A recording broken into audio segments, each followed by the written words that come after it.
Selamat malam, salam sejahtera.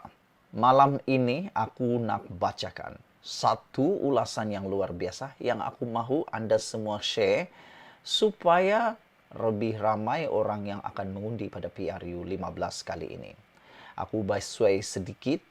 Tajuknya ialah semua orang Malaysia mesti keluar mengundi. Tidak mengundi sama seperti pilih penyamun dan berasua. Itu kata-kata Kadir Jasin. Walaupun dalam tajuknya yang sebenar ialah, menurut Kadir Jasin, Melayu mesti keluar mengundi. Tidak mengundi sama seperti pilih penyamun dan berasua. Kluster Mahkamah UMNO mahu pilihan raya umum ke-15 diadakan segera. Kalau boleh, hari ini juga. Harung banjir pun tak apa. Mereka seolah-olah tidak peduli lagi kepada rakyat jelata. Hatta, ahli sendiri pun dibuang dan digantung kerana menegur ketua mereka. Siapa lagi kalau bukan Zahid Hamidi. UMNO sudah jadi parti kuku besi. Kita faham. Mereka terdesak. Tengok, coba di titi ai capi mereka Muhammad Najib Abdul Razak disumbat ke penjara. Kalau bekas Perdana Menteri pun boleh masuk penjara, apalah sangat mereka semua yang lain. Tak apalah. Hak mereka menuntut dan mengugut Ismail Sabri, Perdana Menteri dari parti mereka sendiri. Hak dan tanggung jawab kita adalah keluar mengundi. Sebaik yang boleh, kita pilih wakil parlimen dan Dewan Undangan Negeri yang terbaik.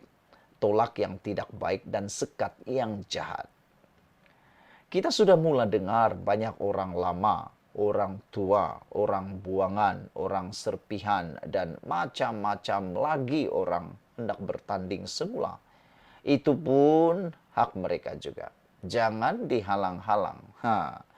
Boleh jadi mereka sangat bangkai sudah rebut dan bau busuk sudah hilang. Tetapi mereka lupa rangka dalam almari masih boleh diheret keluar untuk tontonan. Luka lama berdarah semula. Anak cucu dan boleh jadi juga cucu cicit yang sebelum ini tidak tahu akan tahu dan tanggung malu. Masa perbuatan celah mereka didedahkan, media massa arus perdana di bawah kawalan. Penyebaran skandal boleh dihadkan. Itu pun sedikit sebanyak keluar juga. Sekarang zaman media sosial. Maklumat dan penyebarannya berada di hujung jari. Boleh di Google dan dikongsi. Apatah lagi yang musuh lama masih ada dalam arena. Cerita kotor 2 atau 3 dekad lalu pasti akan bangkit, diungkit semula seperti hantu bangkit. Untuk selamat dan pulihkan Malaysia, kita kena keluar mengundi. Jangan jadi pengkhianat kepada diri sendiri. Jangan jadi pengkhianat kepada diri sendiri. Tidak keluar mengundi lebih kurang sama dengan memilih penyangak, penyamun, dan berasua.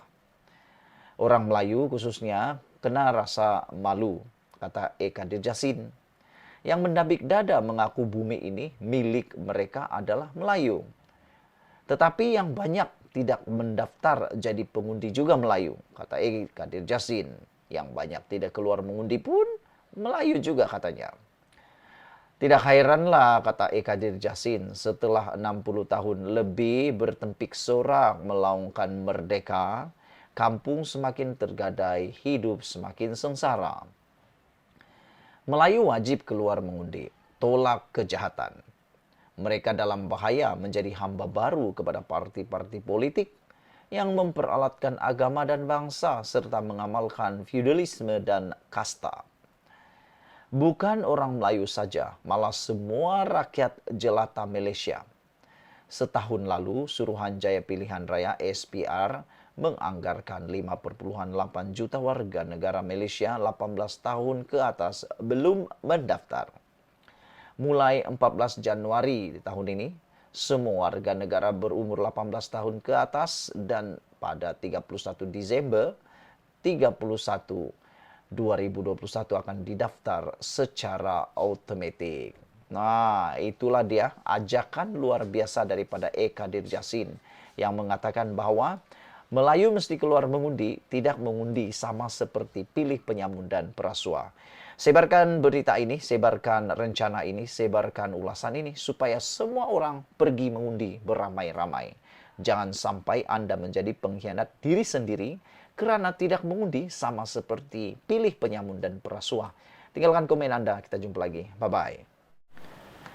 Selepas beberapa hari, Ismail Sabri Yaakob memberikan keputusan bahwa beliau mengatakan debat melibatkan calon-calon Perdana Menteri untuk pilihan raya kali ini adalah satu perkara yang bukan budaya Malaysia.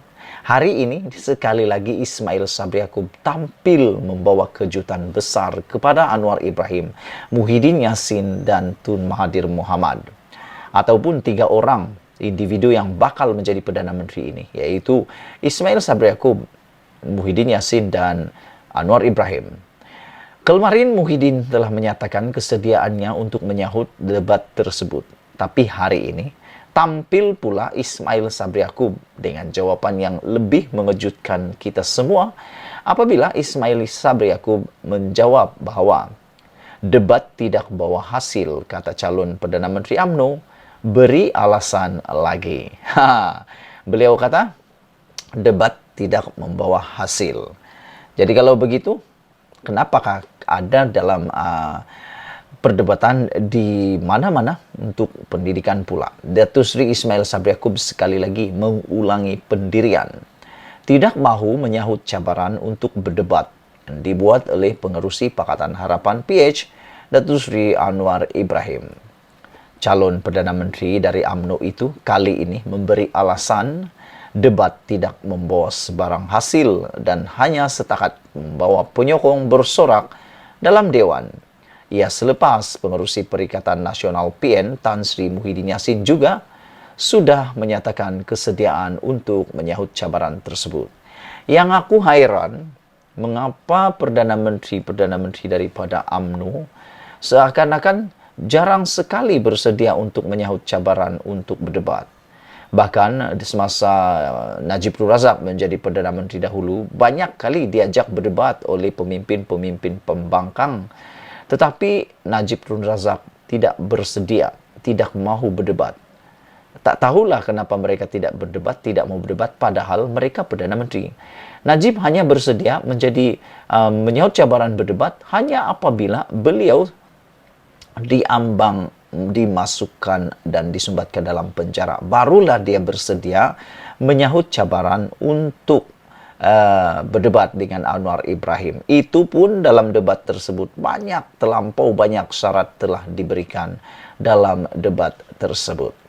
Saudara-saudara yang dihormati sekalian, calon Perdana Menteri dari UMNO itu kali ini memberi alasan debat tidak membawa sebarang hasil dan hanya setakat membawa penyokong bersolak dalam Dewan. Saya sudah mengatakan dari segi debat, ini tidak membawa hasil pun, kata Ismail Sabri Yaakob. Setakat habis debat, habislah. Orang ini bawa penyokong, orang itu bawa penyokong, dan penyokong bersorak-sorak dalam Dewan. Itu saja. Kalau begitu, kalau tak mahu ada penyokong yang dibawa, tak apa. 1 lawan 1 lawan 1. Buat secara tertutup, tanpa ada penyokong langsung, dibuat secara live. Masa itu memang tak ada akan bersorak. Hanya mereka bertemu mata, 1 lawan 1 lawan 1. Jadi tidak adalah bersorak-sorak seperti yang dinyatakan oleh mantan Perdana Menteri Malaysia ini. Menurut Ismail Sabri Yaakob, kita dalam kerajaan lebih daripada berdebat. Kita pastikan apa yang dirancang dan diumumkan dilaksanakan. Kalau timbul masalah seperti kos sara hidup meningkat, kita akan tengok keadaan ini untuk mengurangkan beban rakyat.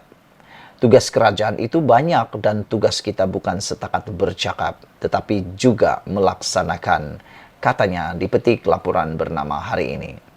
Ujar Ismail Sabri Yaakob lagi, pihak pembangkang boleh bercakap apa sahaja yang mereka mahu. Tetapi berbeza dengan kerajaan apabila setiap janji yang dibuat perlu ditunaikan. Mereka tidak perlu melaksanakan kerana mereka tidak akan dipertanggungjawabkan untuk melaksanakan perkara yang diperkatakan, karena mereka bukan kerajaan. Sedangkan kita kerajaan, bila berjanji kita mesti laksanakan, jelasnya lagi. Sebelum itu, Anwar secara semasa ceramah di Temerloh baru-baru ini mencadangkan perdebatan antara calon Perdana Menteri daripada 3 parti. Terdahulu, semalam juga Muhyiddin Yassin sudah menyuarakan kesediaan berdebat dengan mana-mana calon Perdana Menteri parti lain sebelum pilihan raya umum yang ke-15. Jadi, nanti kita nantikan apa kesudahannya debat perdana ini.